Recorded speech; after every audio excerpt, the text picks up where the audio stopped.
দূরের এবং কাছের যে যেখান থেকে এই মুহূর্তে এই ভিডিও দেখতে পাচ্ছেন আপনাদের সকলকেই আন্তরিক অভিনন্দন জানিয়ে শুরু করছি ভিলেজ অ্যাগ্রো ইউটিউব চ্যানেলের নতুন আরও একটি ভিডিও।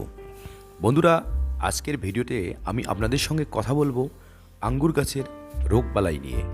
আঙ্গুর গাছে কী কী পোকার আক্রমণ হয় এবং এই আক্রমণগুলো হলে আপনারা এই পোকাগুলোর হাত থেকে আপনার শখের আঙ্গুর গাছটিকে রক্ষা করার জন্য কি কি ওষুধ ব্যবহার করবেন, এই সকল বিস্তারিত বিষয় নিয়ে।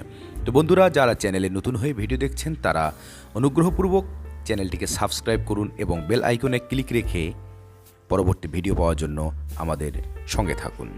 তো বন্ধুরা, আমি প্রথমে আলোচনা করব আঙ্গুরের পোকার আক্রমণ। আঙ্গুরে প্রথমত যে পোকা আক্রমণ করে সেটি হচ্ছে গুবুরে পোকা। এরা কচি পাতা রস খেয়ে ফেলে, পাতার শিরার অংশগুলো বাকি রেখে পুরো পাতাই খেয়ে ফেলে, যার কারণে আপনার আঙ্গুরের গাছটির বৃদ্ধি ব্যাহত হয়।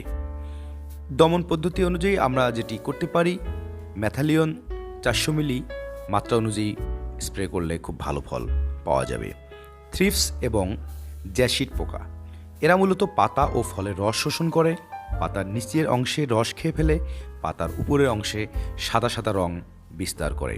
আপনি যদি কখনো এরকম অবস্থান লক্ষ্য করেন তাহলে দেরি না করে দ্রুত ম্যাথালিয়ন 4800 এই ওষুধটি স্প্রে করতে হবে মাত্রা অনুযায়ী। বন্ধুরা, এরপর যেটি আলোচনা করব সেটি হচ্ছে পত্র মর্দনকারী পোকা বা লিফ রোলার। এই পোকা পাতাকে কুকুরে করে ফেলে এবং ফুল খেয়ে ফেলে, যার কারণে আঙ্গুর গাছে ফুল আসার পরেও ফল শূন্য থেকেই যায়। দমন ব্যবস্থাপনা হিসাবে কুইনাসোফ 600 মিলি মাত্রা অনুযায়ী স্প্রে করতে হবে। এবারে যেটি বলবো সেটি হচ্ছে হলুদ ও লাল বলতা। পরিপক্ক ফলকে ছিদ্র করে এবং খেয়ে ফেলে এই পোকা। এই পোকা দমনের জন্য কুইনাসোফ দিতে পারেন। এ পোকা দমনের জন্য কুইনাফোস 600 মিলি মাত্রা অনুযায়ী পানিতে মিশিয়ে স্প্রে করতে হবে। বন্ধুরা, আপনারা যারা টবে আঙ্গুর গাছ লাগিয়েছেন কিংবা মাটিতে আঙ্গুর গাছ লাগিয়েছেন তাদের জন্য আমি আরেকটি বিষয় আলোচনা করছি, সেটি হচ্ছে আঙ্গুর গাছে আপনারা কোন সার কখন প্রয়োগ করবেন।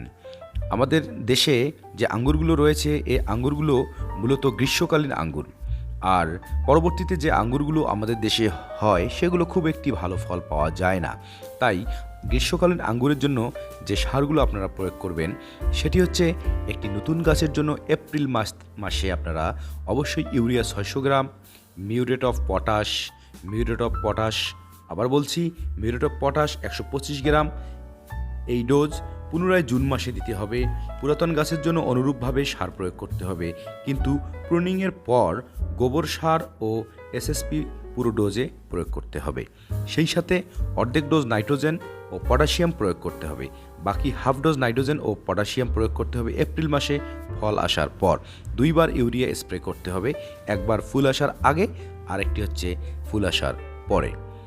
আর যেটি করবেন সেটি হচ্ছে মার্চের শুরুতে যখন জমি চাষ করবেন, অর্থাৎ মার্চের শুরুতে আপনারা আপনার আঙ্গুর গাছের গোড়ার মাটিগুলো ঝুরঝুরে করে দেবেন এবং প্রতি গাছে অবশ্যই আপনারা ছত্রাকনাশক দিয়ে স্প্রে করবেন। তো বন্ধুরা, আজকে এই পর্যন্ত। ভিডিওটি ভালো লাগলে অবশ্যই বন্ধুবান্ধবের সঙ্গে শেয়ার করবেন এবং আপনাদের সুন্দর সুন্দর মতামতগুলো নিচে দেওয়া কমেন্ট বক্সে জানাতে ভুলবেন না। ভালো থাকবেন, সুস্থ থাকবেন, ভিলেজ অ্যাগ্রোর সাথেই থাকবেন। ধন্যবাদ সবাইকে ভিডিওটি দেখার জন্য।